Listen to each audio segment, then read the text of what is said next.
Hello everyone, welcome to the LLM show. I'm your host Shamin Siri.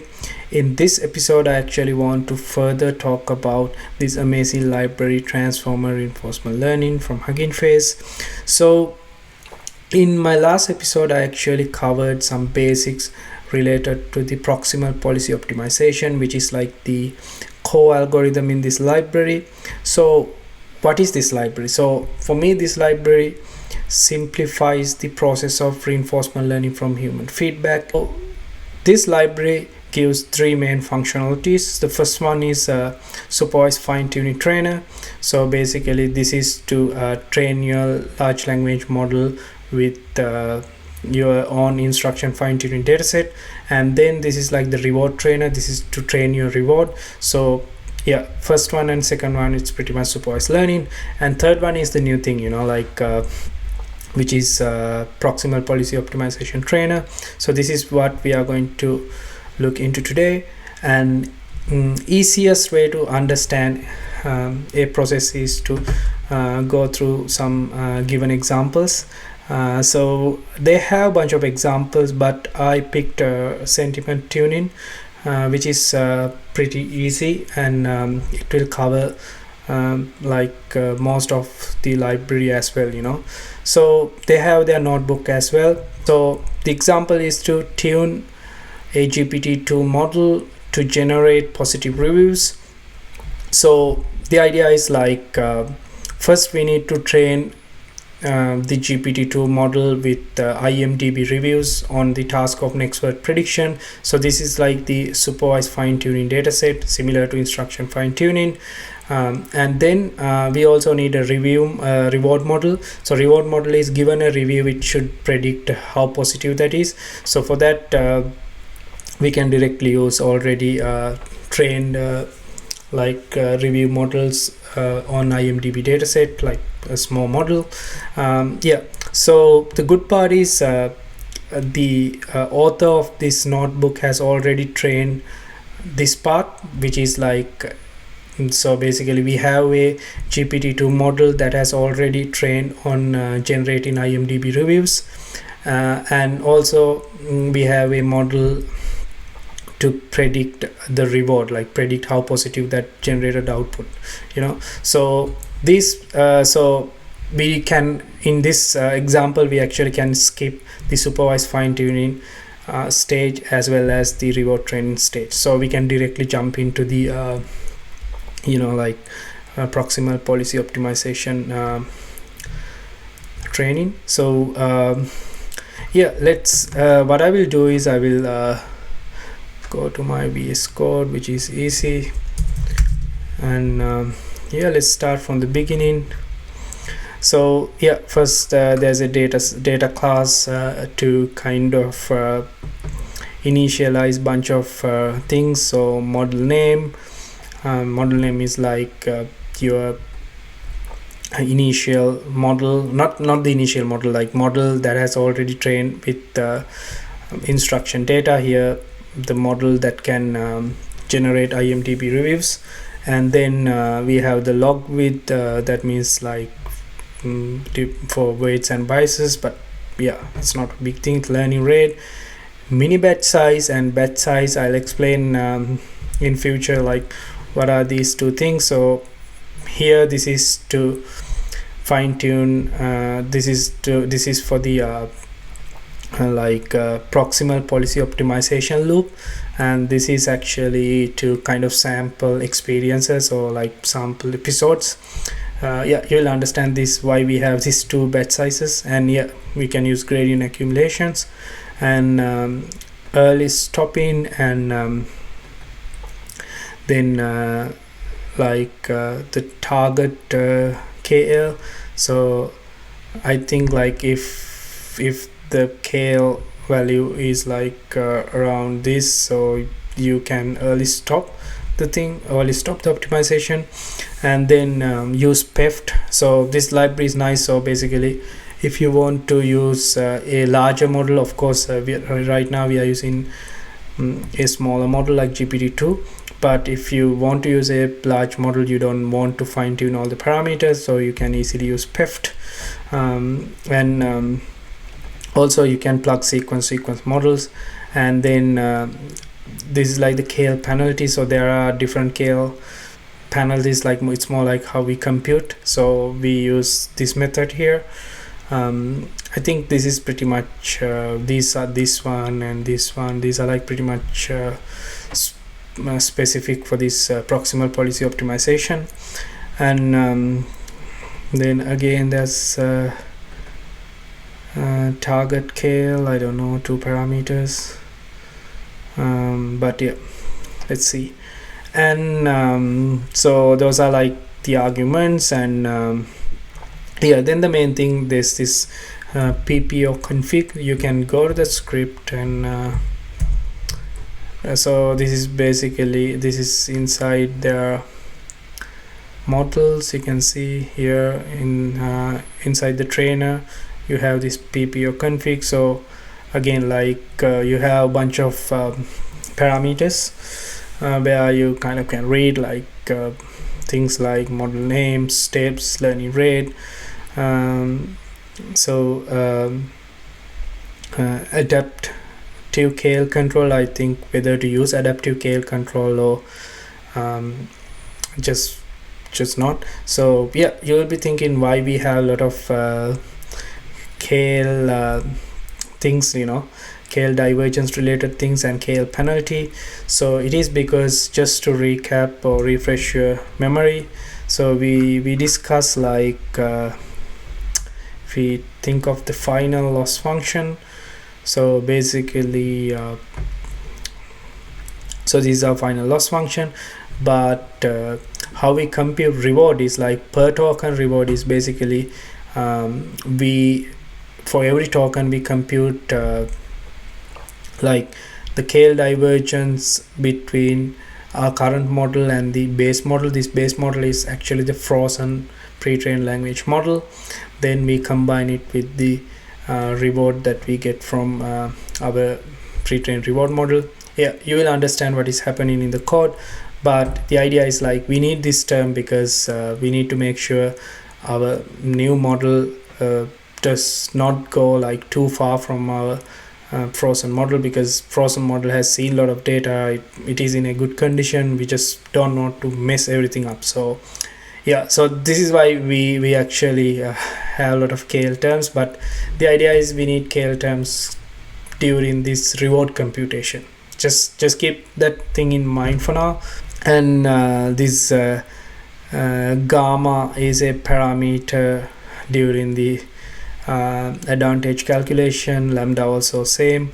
Most of the parameters are like fixed, so we are not changing everything, but mainly we are feeding the model name here. The so make sure, like, in order to run this script, again we need to have a pre-trained model that has fine-tuned with your own supervised data, like instruction fine-tuning after the instruction fine-tune step, you know. So this is the model name, learning rate, mini batch size. Mini batch size is for your PPO optimization loop, and batch size is to kind of the overall one where your agent like kind of sample experiences, but yeah, we will understand that. And target KL, then which KL penalty. So yeah, so that's pretty much it for the config. Yeah, so usually in transformers we can kind of load any model with this transformer auto model from pre-train, or sequence auto sequence model, or whatever it is, that class. But here, so this is an important thing to understand, here we have a customized class for this library. It's called auto model for causal LM with value head, right? And also you have auto model for sequence LM with value head. So this is basically when you are applying proximal policy optimization, not only you need to predict the probabilities per each token, so you also need to predict the value. If you go there, you can see. an autoregressive model with a value head in addition to the language model head. This language model head is the head that would predict the token probabilities, and this head would predict the value function of that value of that state, right? So yeah, again, just to kind of recap, just don't worry, remember this is like an actor critic method. So this is the most simplified actor critic architecture. You have a bunch of kind of shared layers. So these are basically the transform architecture. Now this actor network is basically our like a language modeling head, which outputs probabilities per each token. Let's say if our vocabulary consists of like 50,000 tokens, this will output 50,000 probabilities in each step, and this one will output a single scalar value, right, in that state, right? So this is a scale value, this is like a probability distribution. So that's why we need to kind of modify that pre-trained model. So yeah, so the core idea is like this library has made this combination process pretty simple, so it's amazing. Then we need to build the data set. Again, this is not rocket science. So the idea is like they have used the IMDb dataset. Right, so the main thing happens here is like you kind of create queries from each review in the IMDb dataset. So each query is like a chunk of the original text, right? So that's what happens. So if you go to this build dataset, you can see it's like you load the dataset and you rename the text column to review, because usually IMDb dataset comes with two columns, text and labels. We don't need the label column. And then we filter reviews less than, I guess, 200 words or something. But this is like a length sampler. This is also their own method, so you can quickly check it. But the idea is like so this will always sample a length between this min and max. So here the min is 2 words. Are we changing that? No, right? Min is 2 words, and then max is 8. So every time your like queries will have either 2 or 8 tokens. So actually it's tokens.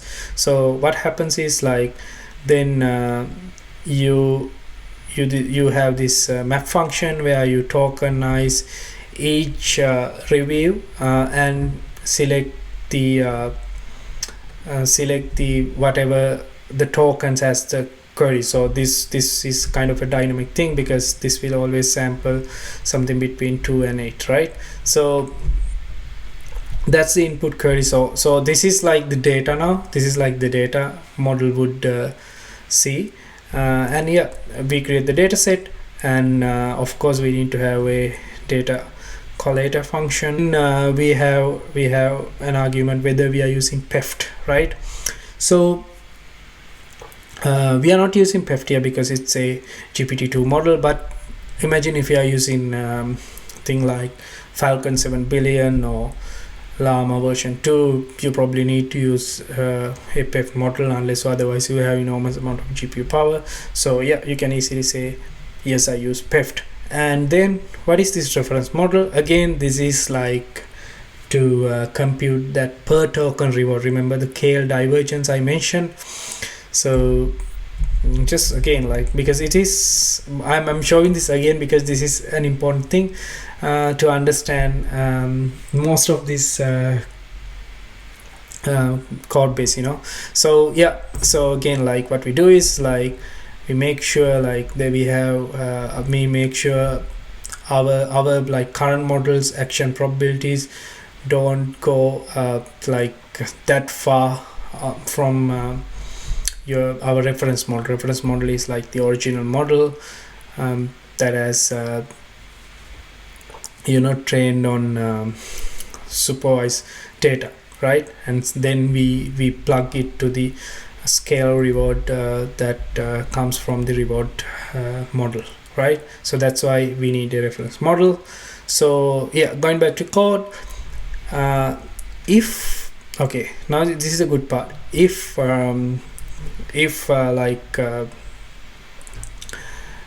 are using PEFT,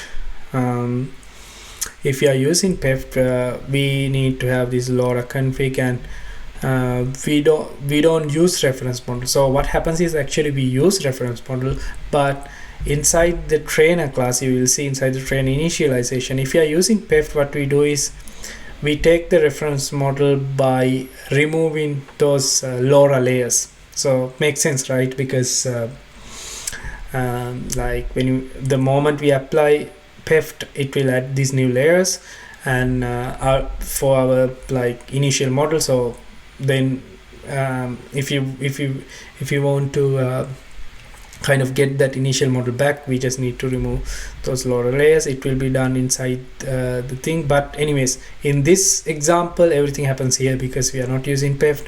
And then what we do is, for the reference model, we again load that model, so basically here the model is to get trained with here we feed the model name to get trained with the PPO method, but here it is to compute the KL divergence. This is like a reference model.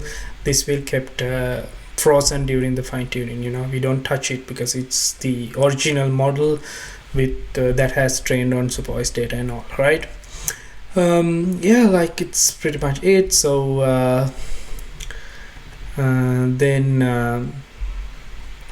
so now this is like the model used during the proximal policy optimization. So we basically load the model with from that model class, which is the value head class that can add a value head in addition to the language modeling head. Of course, we need to have a tokenizer, and yeah.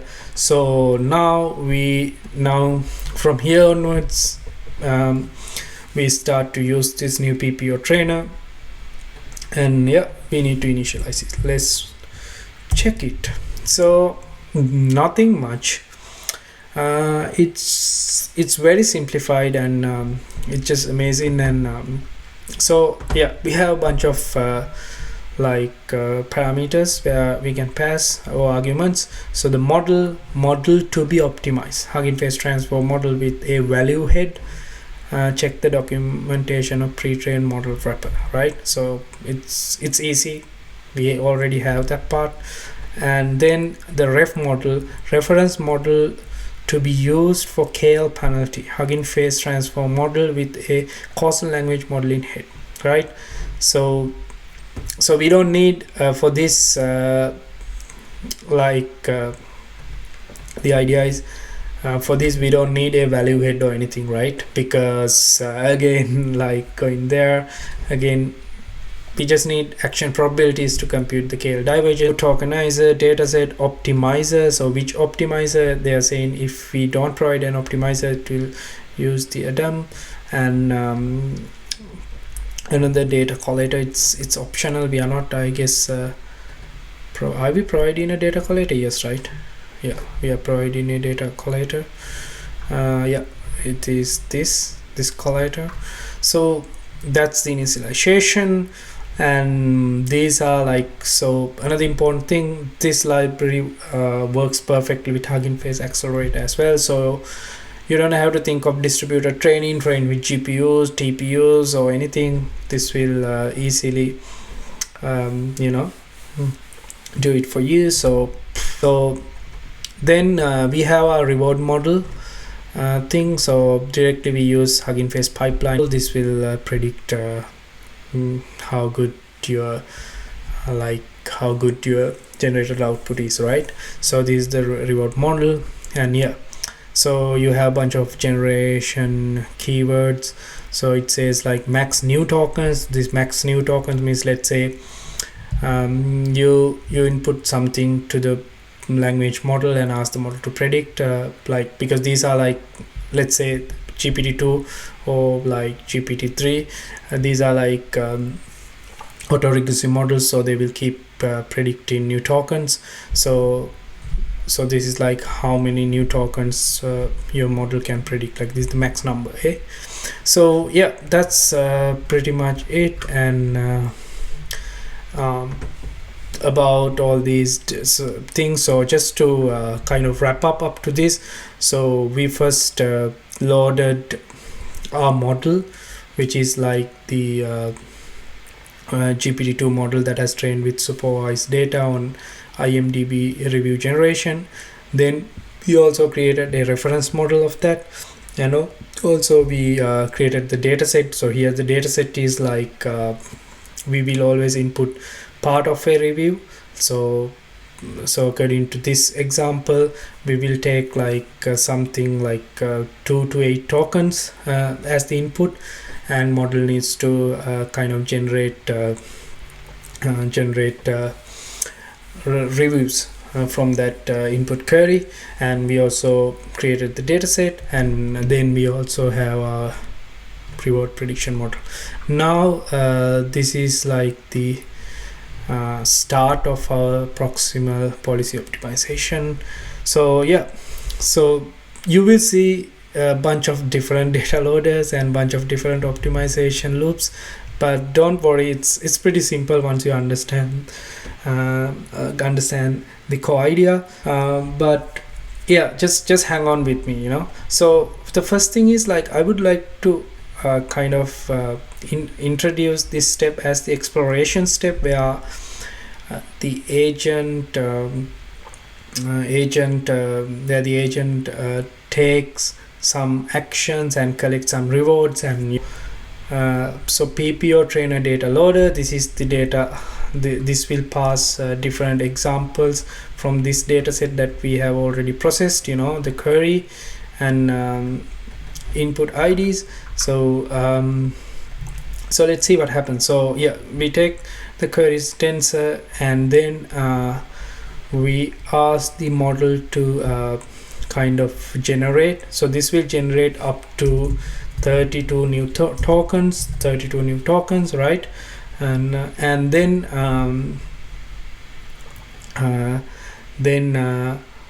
we kind of store the response, like now this will kind of output, of course, obviously output bunch of tokens, and we use tokenizer batch decode to kind of store the text response, right? So that's what happens here. And then what we do is we kind of combine query text with the response text, and now then we put it into a list. So this list will have the length of this list will be number of examples in the batch. So the batch size is 128, right? And then now this is important. So then what happens is, so you will send all these text, right, or you'll send each example through this sentiment pipeline, and take a scale reward for each example. So if you have 128 example text, that is query and response combined, so you will have 128 values here, like scale values. So let's say 0.9, 0.1, 0.1, like that, So if you closely look at this, like usually if in reinforcement learning, what happens is, if we take an action, we get a reward, right? So that's what happens. So again, just to recap, we'll go to our slide deck. So Yeah, this is like the reinforcement learning thing. So you take an action, for every action you will change the state, like you will observe a new state, as well as you will get a reward, right? So but here now each action is something like each word, right? Because here the model will generate bunch of words per example, but the thing is our reward model can only generate a reward after seeing the entire generated text. I mean, of course we can input one word by one word by word to this, but it won't give us a good reward, because this has not trained with such examples, and it is also not practical to do like that, right? So here what we get is like more like an end of episode reward. And now we have collected a bunch of experiences, right? So that means we have collected 128 different experiences. This is like one batch. So this batch goes and then this batch has generated some text. So basically it has some responses plus, and we have already connected that with the responses, given some responses, given some queries. So so we can say this is Q, right? So we have this, we have this, sorry, we have queries, and for each response we have a score, right? And these responses, we have them like so we have their tokens, right? So this is like one example, token 1, token 2, like that, you know. And also we have the words as well, because we have decoded that already. Now we call the PPOTrainer. So the PPOTrainer, what we need to do is we need to use rewards, right? Rewards is this like end of episode rewards. That's the easiest way to define this. At this moment, just think like you have ended the episode after generating the last word, or like the max after you kind of reaching the maximum number of new tokens. So then you connect the query and the response and send it through this sentiment pipeline, take the positive score here, and then you have this reward list, right? And then you also have the response tenses, like this is what given a query, this is what your model has generated, and also you have query tenses. So let's go inside the PPOTrainer step, right? Yeah, so now this runs a single proximal policy optimization step given list of queries. Like it says like given these things, you can see, as I mentioned, queries, list of tensors containing the encoded queries, the shape, query length, right? So this is a list of torch tensor, and this is like list of torch long tensor. This is like the response length, and scores list of floats like scale values, and then yeah, so this for every example you have a score. So if your batch has 128 example, this has 128 scores. Okay, so let's see what is happening. So then now we use this batch size, we check what is the batch size. So in this example actually both batch sizes are same, 128 and 128. Now we are like coming to that part, like why we have two batch sizes. Now you get it. So then you have this kind of a safety check-in thingy. Yeah, I kind of check it, but it's nothing big, you know. It checks like whether everything are in correct order, or like the data types and all. Yeah, we don't need to spend much time on that. So we'll go through the code, and then if you want to kind of push the best model, you take because this will keep running, you'll take like, oh, what is the model that I got the best average reward. So then you kind of, if you kind of then you can pick like which is the best model, and you can directly push to the hub. But in this code we are not going through this, because we don't want to we don't have that kind of an argument. So yeah, this is not happening. So we start the timing, like, then this part is important. So like now we prepare model inputs. So our model is not self-encoder decoder model. Our model is basically a don't worry, there are some linting errors, but this is like our model is autoregressive one expert prediction model. So this is the place it goes. So the idea is like now queries and responses, right? So what we do is we basically kind of concatenate them, right? These are like tokens, and then we also need to create an attention mask, right? We also need to create an attention mask because what you can understand is like, remember we had this variable length queries, and also model can generate up to max token length.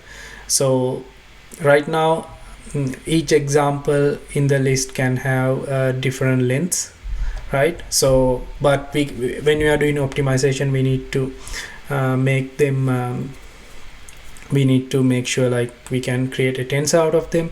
So yeah, so it's pretty much like what happens is like we need to create an attention mask. So we first create an attention mask for everything. And what is this is like the data collator thing. We can actually go there. So yeah, this definition, what happens is this is nothing much. So this is called the data collator for language modeling. So what does this do? What does this does like? So data collator used for language model inputs are dynamically padded to the maximum length of a batch if they are not all in the same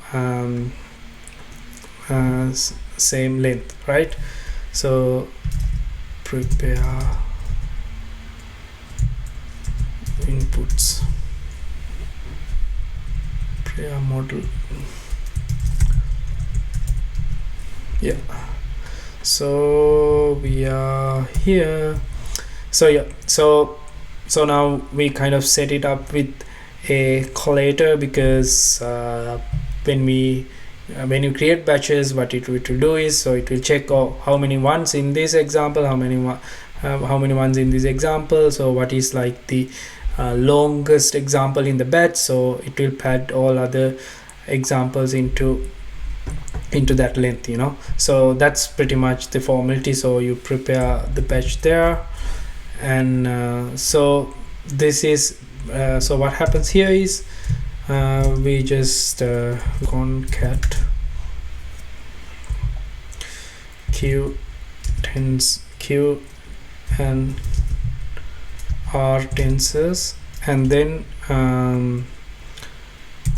wrapped up with a collate function. Okay, so that's what happens here. And again, like since we are using accelerator, if we are using distributed, you just need to do this stuff, because I think this pad across processes is like, imagine you process you kind of do your computations in different GPUs, so because you will distribute the batch, right? and then each GPU might have different different maximum token lengths. So if you want to gather them, you can't kind of do any computation because they are in different lengths. Their batches have different dimensions. So basically what this function does is it will kind of pad across these processes. So you can read furthermore about this function in the accelerator library. So yeah, so but in this case I'm not using a distributed computer. Anyway, I don't have a GPU in this model, in this computer Mac. So then here comes like the torch no-grad part, right? Like the KL penalty thing. So what happens here is actually, since we don't have this per token reward, right? All we have is like for the entire response we have a reward because we already have sent that generator sentence via this reward model. But now we need to have per token rewards, right? Per token reward is actually this KL penalty. So that's what we compute here in this section. I mean, we are not computing the entire thing, but we kind of generate necessary things that we need to compute that KL penalty. So we don't need the gradient operation here, because what we need to do is this should be another scale thing, right? That's the important thing you need to understand. So this function is super important. So here, in order to compute this, we actually need to have probabilities, log probabilities of predicting this word y given the x, and like from two models. But right now what we have is bunch of tokens, right? Bunch of generated tokens and generated tokens, as well as the input query tokens, right? So we need to compute log probabilities, and also we need to compute the value function. So remember we talked about you need to have a value function per each token now, rather than so we have like two heads, one to predict the probabilities over all the tokens, and one to like predict the value of that state or something, right? And we need a mask. Why we need a mask is like because we have already padded stuff, right? That's one thing. So we need to remove them when we are computing those losses and all. So they should not add any effect on that. And then also we also need to remove our inputs, right? Like because we also input these queries, and we also need to make sure they are not there in the optimization. Especially we need to only optimize our model's actions, action space is newly generated words, but yeah, you'll understand that. So let's go to this function, batch forward pass, right? So this is really important function. This is like a core function in this process. So yes, now we have queries, torch long tensor, list of tensors containing encoded queries. So each query is like, so this is like a tensor now. So each query is like batch size and query length, right?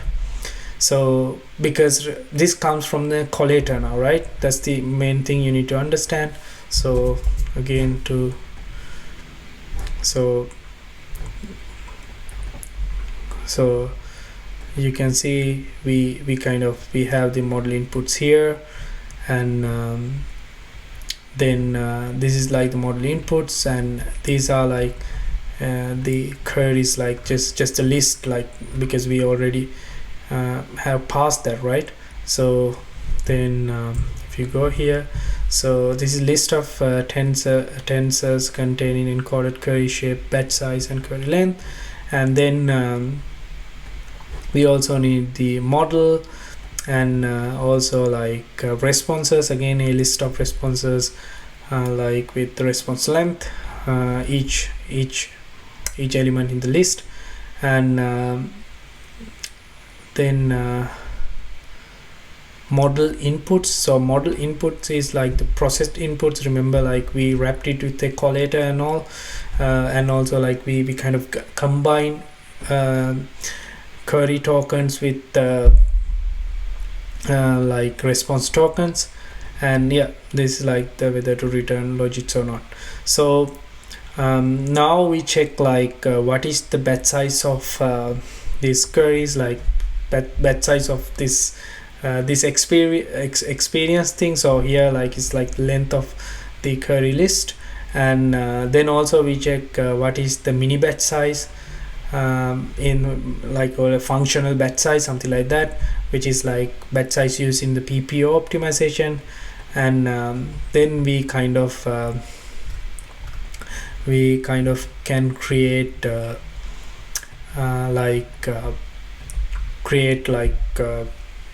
tensors that we need to in the optimization process. So just don't worry, like we'll kind of go through this. So in this case, since both batch sizes are same, this will only run once, but if not, you'll understand like it will like run several times, right? So these are the things that we need to find. So we need to find all log probabilities. That means per each token, what are the log probabilities of predicting that correct response word, right? So we have a bunch of response words, right? Response tokens. So we need to get this probability of predicting that token at each time step, and logits, because we this is mainly maybe for login things, you know. Then mask, I said like why we need a mask, and all value functions per step, right? So yeah, here like you have this you kind of, what happens is so this is like the model. In order to send something to the model, you need to have we need to have like input tokens and your input tokens, as well as your attention mask, right? So you basically you create this dictionary. So this dictionary will have input tokens and queries, right? Input tokens and attention mask. So these model inputs, what if you, so remember we wrap this model input, this thing has like tensors. So one example is like q tokens plus queries and response tokens, right? So this is like main thing. And then this is like the model outputs of the transformer. So since this transformer has a value head, we have logits, and we have a bunch of like I don't know what's so this is like normal transformer interface, right? Right now all we need to have is logits, because we don't need any layer representations or anything. Logits and values, right? These are the two things. So these logits will have a shape of like you know, like it's like for every token, you know, this like a tensor. So so this will have a shape of like let's say for every token, if you have max token length of that batch is like, let's say 35 into so these are logits. And let's say if our vocabulary has 50,000 words, this will have something like this, right? 50,000. So yeah, this is like the logits, like in each time step what are your predictions, right? And then this is the like the values. So this is like just a single dimensional tensor. It will have 35 values, because if we think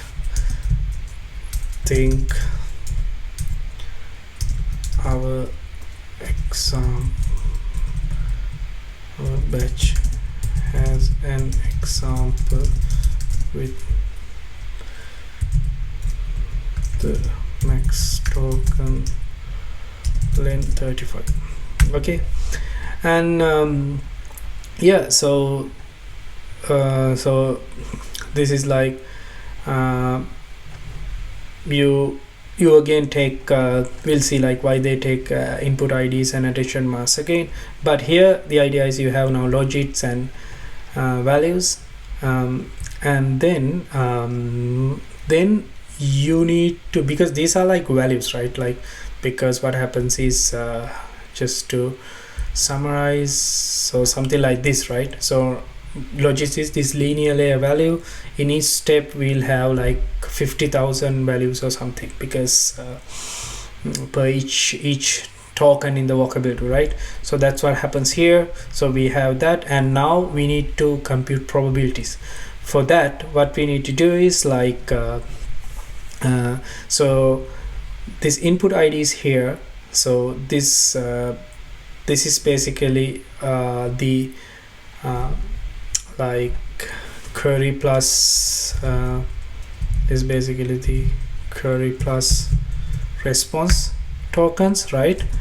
And then this is like the attention mask, bunch of ones, or like, then also there will be zeros, and then we have a function to compute log probs from logits. So for that we input logits. So the idea is like we take everything like this, like the batch size.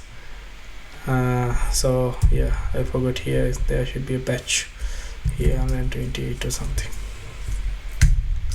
Yeah, this is like the batch size, number of tokens in your batch, maximum number of tokens in your batch, and number of tokens in your vocabulary. I think it's 50,000 or something like that. Now we come to this function to compute log probs. Yeah, let's now think what happens here. So here what happens is like, now we have a bunch of input words. We know like because this is like predicting the next word, right? So we know like what is the correct word, correct top. So this is like the logits, right?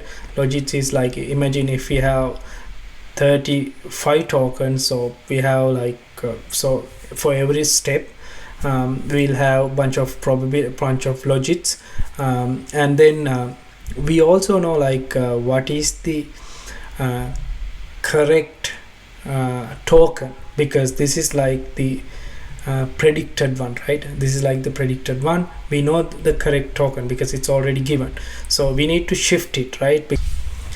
So we know when in the first step, we know like the next one should be the love, and the second one we don't know like it should be the dog, but in the last one we don't know what should be the next one, because of that's why from the logits we remove that last one, and also from the input IDs we kind of we skip the first one, right? Because given I, you should predict love, that's why. So we'll quickly go to this function as well. Yeah, so basically what happens is like these are like labels, right?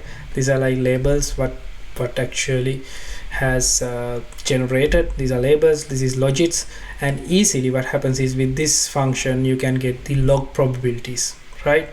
So after this step, what we get is for every step, like imagine our batch size is 128, and then we have like max token length is of that batch size is 35. We have like something like that. This is like a tensor. Previously we had like this, like a three-dimensional, but now we have two-dimensional. Now we have the log probs, and yeah, this part was kind of tricky for me to understand, but it's simple. So what happens is like our model is auto-regressive. So now you need to find where, because these log probs will compute we need to, when we are computing these log probs with this function, we will compute it to the whole sequence. But if you remember, the whole sequence that we sent to that function is consisted of like queries plus tokens. So there might be q1 token, q2 token, q2 token, q3 token, and then r1 token, r2 token, like that, right? And when we are doing our final loss and loss or advantage or anything like final, when we are doing our final computations, we should not use this stuff, because this stuff were given to the model. These are the things we need to check. So we need to find where our response actually starts and where our response actually ends, you know. So what happens here is like we can find like this is like the end is like pretty much the length of it, length of your query, and start is like you know, like the left offset, you know, like where you start your sequence, you know, where you start your sequence. So yeah, that's pretty much it. And so we have a mask now that can remove the effect of these query tensors and padded tensors and everything. And then we have this list will get filled with so this is basically a list, I would say, because this list will get so for this batch, this all values value list will get filled with a list. Like for each time step you have a scale value v1, v2, blah blah blah, and then all log probs also like that. So yeah, so p1, p2, blah blah blah, and then yeah, same as that for all mask. We need to we need to have mask as well for every example. Like it will say, it will so attention mask, it will make start and end to 0 and all other things to kind of 1. So basically you don't get those effect from the end token as well as the start like up to start token, you know. So yeah, that's pretty much the mask. So no, you get the idea here. So again, to summarize this function, what this does is first it takes our input queries. Like our input query here actually is like a combination of a query plus the response, or like what model has generated during the episode gathering. And then we actually now need to compute the log probability in each time step. For that, what we do is we use this function. For this function we input logits but not the last word, because we don't know what to predict given the last word. But then as the labels, we know what is the sequence. We just offset the sequence, we kind of move it one to the left, and then or like we start from not from the 0, from the 1, and feed it, and this will create the log probabilities. And also we work with the mask. We need to make sure we don't get any masked values during the computation, as well as we need to find where we start our sequence, you know, our input sequence, our response sequence. So yeah, that's the big function. So this is with our own model, right? And then the big thing, if we like if we are using PEFT, and we have this model, we have a reference, we don't have a reference model as well. So what we do is we kind of create this, we kind of get these ref log probabilities by like removing those adapter layers from the model, right? That's what happens here. So yeah, so but in our case what happens is like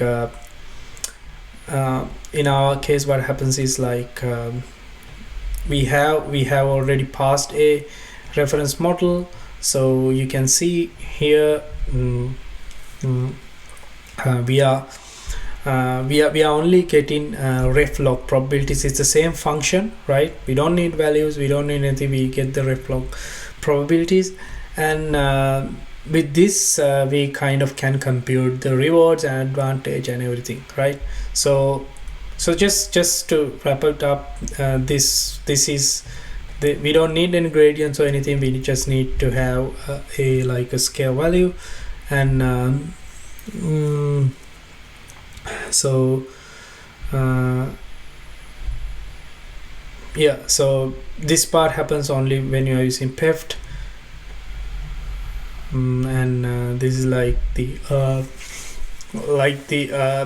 original model without any layers. So that's the reference model, but here we passed the reference model. So we have two things. We have actually three things.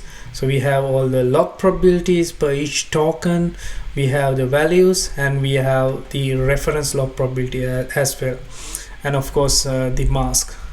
And now we are like getting closer to the proximal policy optimization curve.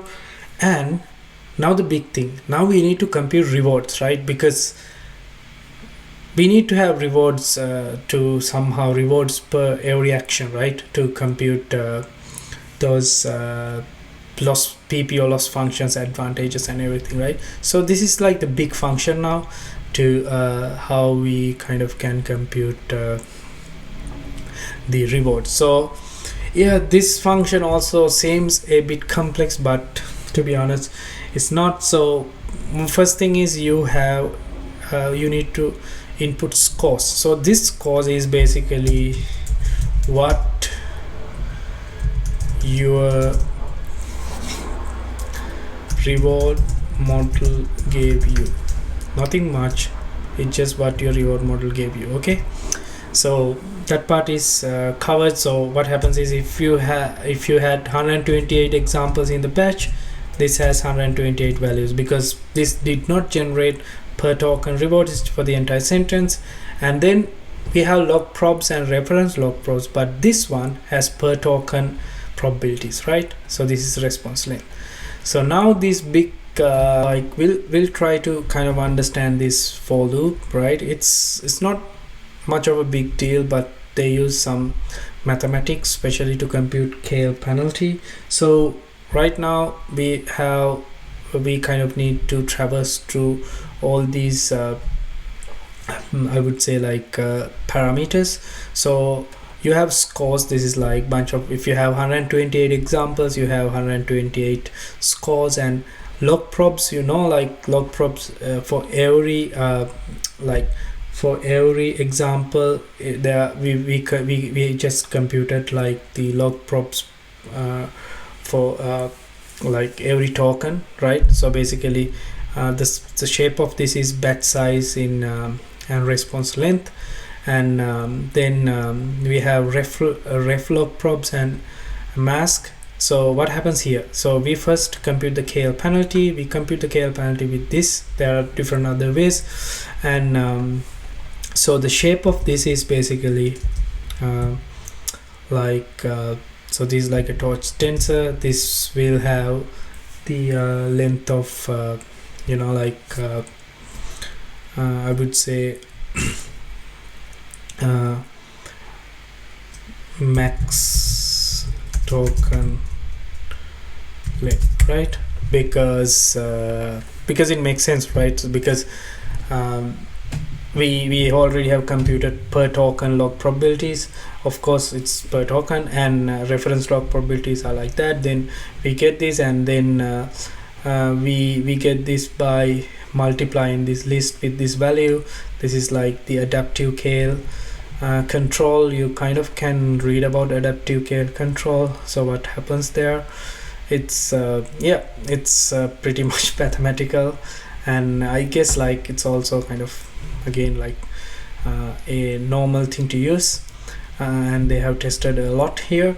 And then what happens is like now you have this non-score reward. This is per every batch, right? So you input this non-score reward. So again, this is like a list. Inside this list there should be something like the size should be max token length. So then what we do is we clone that list, clone the everything here, and then we find what is the last non-mask index, right, which is the non-zero one, right? We check what is the last non-mask index, because why? We need to find where this what is the last generated word of the episode where we use to compute these losses, and for that we add the score. Right now you can understand how we combine this score function from the reward prediction model with this with this per token KL divergence. So just to kind of recap, I'm actually talking about this part. I think you can see it. I'm talking about this part, how we combine. So how we combine is like, it makes sense, right? So you have this per token KL penalty, which says like, hey, I don't want to go too far from my frozen base model. Plus, once you finish the entire episode, your last action has this reward, like, which is like the ultimate reward, like for that entire thing. So yeah, you have a bunch of rewards, and of course then you can create a tensor out of it. So end of the day, this is more like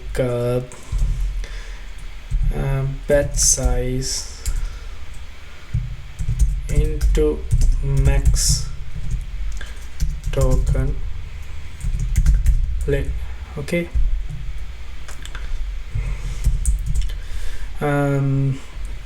So that's pretty much it, and now we have rewards. So we have everything to compute our loss function, right?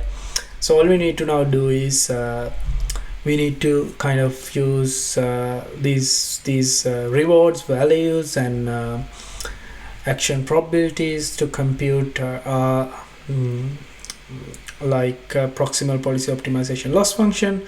Just to recap, this is what it would be like. So we need to have this clip value, we have this loss function for the value function, which is like pretty much like the mean squared error, and we also have an entropy bonus. I discuss about it to kind of encourage the model to explore a bit more. So yeah, this is like the value function versus the return. And then we also have this clip one. I talk about it. This is like the main part. Ratio function into the advantage. Ratio is basically the difference between our current policy and old policy, because otherwise if we only use this policy we would go into a black hole. So yeah, so let's see how all these things being done. What happens is we have to create another mini batch, and there's another for loop, and there's another set of epochs. Now you might be thinking, oh my god, what is happening? Because here also you have some epochs, right? This epochs is more like how much experience you should gather and then exploit them. And this epoch is, remember I said like proximal policy optimization can be a sample efficient algorithm as well. So what happens is here is, so you have gathered some experiences, you can optimize several times your agent on those experiences. That's what happens. That's why you have this mini batch. So in this mini batch you again need to have your queries, responses tokens, these all so these all log probs, right? That means from your current model, and of course you don't need now reference logs or anything. Log probs, value function, rewards, mask. So we'll see what is happening. So we have a collator as well. You need these model inputs to compute log probs and logits and vpreds. So what happens is like now you have your model inputs and you again run this batch forward pass. Remember we already use this function to compute those log probabilities between reference model and our own model, especially per token reward computation task. But in this task what we do is actually we are going to compute these steps, right? You know, like the policy loss and the value function loss and the entropy. So that's why we again need to compute. But you might be thinking, can't we use those things again? But can't, because what we do is now in this step we will optimize our model as well. So every time these values will get changed because in the above case it's like the initial model. Okay, so we talked about that forward pass. It is the same, remember. So what it will do is it will create those log probabilities and the mask. Then now we have, from our current model, we have log probs, logits and vpreds, and so now here's the good thing. So this is where we actually compute our like advantage function and everything, right? And even the ratio function and everything. So hang on with me. This is like the last hard function to understand. So for that we need to have batch log probs, batch values and batch rewards. So what are these stuff and what are these stuff? So this is like the log probabilities and values from values and rewards that we got when we were using our initial model. That means here. So when you use this model here to kind of gather some experiences, this is like the original values and log probs and rewards we got right. The original values we got, right? So these are like because we gather some episodes where we gather some experiences. Now we kind of run the PPO optimization several times on them. That's why we have like two different things. So we're gonna use these things, especially gonna use these things, this thing and this thing, log probs from the previous policy, from the from our current policy, especially to compute the ratio function. Remember we talked about the ratio function the other day. Yeah, this is the ratio function. So also one thing to understand is this is not about the reference model, right? Now reference model part is done. Reference model part only you need to compute this per token rewards. These rewards won't change in an episode, right? So this reward computation will happen again when you run another epoch with a batch. That's all, right? So other than that it won't happen. This is to compute the ratio between your current policy and the previous policy. So yeah, let's go to the big function. All right. So here you have a loss. Now this is the policy loss, this is the value loss, these are train stat for login, then accelerate backward loss. So this is what happens. So all we need to do is we just need to understand how we compute this loss, right? What happens is the computation of the advantage function. Let's again like refresh memory, we need an advantage function. Advantage function says how good your current action is, right? So it says like what is the value of your action in terms of your end goal. So there are different ways to compute an advantage function, but it is an estimation as well, practically speaking, right? So usually we estimate advantage function is something called temporal difference. There are different ways to compute this thing, right? So usually, I mean, easiest way to think is this is like, we call this high bias scenario. So let's try to understand what is happening here. And so it's the best thing for you to understand how we compute this advantage is to like go through this code and also read some materials. There are papers like for generalized advantage estimation. Just read about this paper. So we call it usually GAE. So here we kind of compute this. So what we usually do is we kind of reverse in the reverse order, and this is like we have the values from our initial state, the initial episode, and then we kind of compute like the next value. We get the next value because this is like in the reverse order, and then we need to compute something called delta. I'll explain what is this delta. Remedial reward. This is the discounted factor, which is less than between 0 to 1.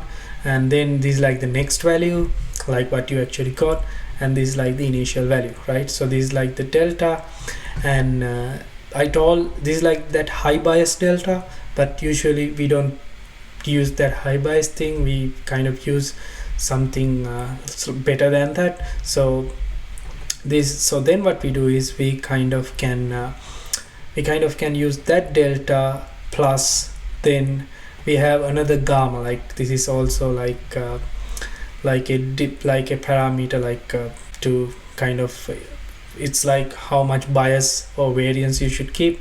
So this is like a parameter, and this is another parameter, and both of these stuff are like 0 to 1, and then the last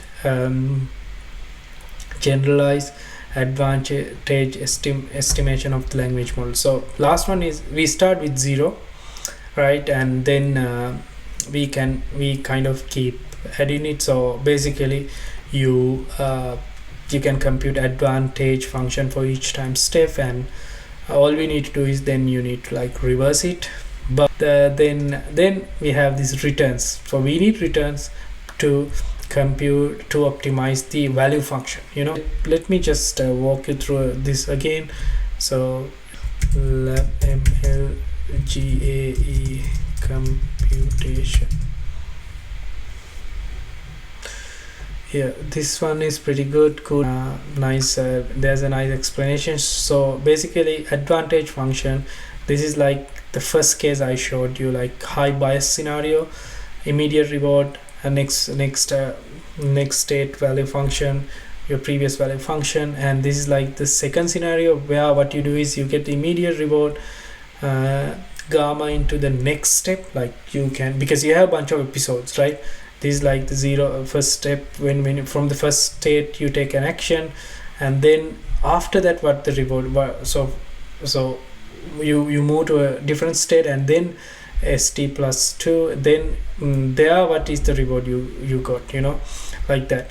And every time you can see we kind of increase the discount. So the thing is like, if this value is between 0 to 1, the every time the effect of this future get reduced. So that's what happens. So this is like when we are computing everything, but this is high variance. Usually in our case what has happened is we have used this, right? So value function and that. So this is basically, there's this code you can try. So that's what happened, like the reverse range steps. So we have that rewards and gamma and value delta pass, and we can use that delta again, right? So if this part is a delta, you can see the delta part being again, you can create a delta from here as well. This part here we also clip, actually we also clip the value function as well. No, it's like, I think it's like a, it's not a must in PPO, but they use it. It's basically when you keep optimizing this part, when you keep optimizing this part, like we also don't need our value heads to change drastically from our initial model. And then this is our value loss 1, and this is our value loss 2 when you are using clipped. And then we kind of use the mean of both of these stuff, wise comparison.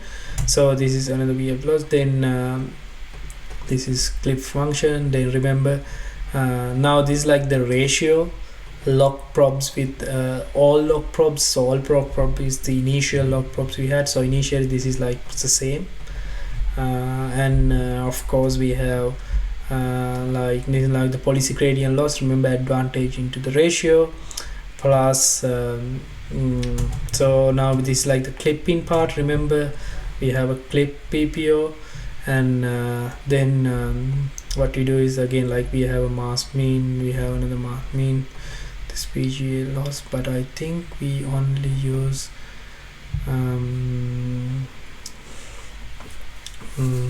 yeah, so our final loss is like this PG loss plus our like this is like the coefficient between the loss two loss functions. So yeah, that's pretty much it. Ratios are there, and remember entropy loss is there, like a functional softmax. That's why we use logits, you know, like remember we just discussed why we need logits here. So when you have logits, so the idea is like you kind of push your model to kind of make sure you try to take different actions, not just get stuck to a one actions. Do not send probabilities like 0.9 to one action, and others are pretty much less. So basically you will penalize that kind of a behavior. Yeah, so this is also a calculate entropy from the logit, so you are kind of maximizing this entropy, I guess. So yeah, you are maximizing, and yeah, that's pretty much it, the loss and all. So and then you have a bunch of then you do a lot of you know a lot of logins and all, but this is the thing, you know. So just to wrap this up, you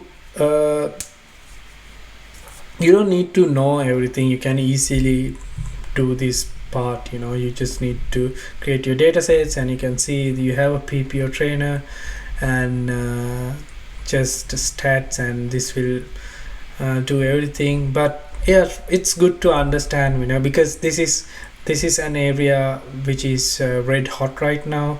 It is showing a lot of you know, amazing results, so it's good.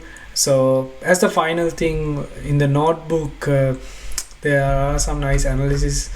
So what the idea is like, so you can see, like once you train on maximizing the positive reward, they say like yeah, so their model can kind of generate different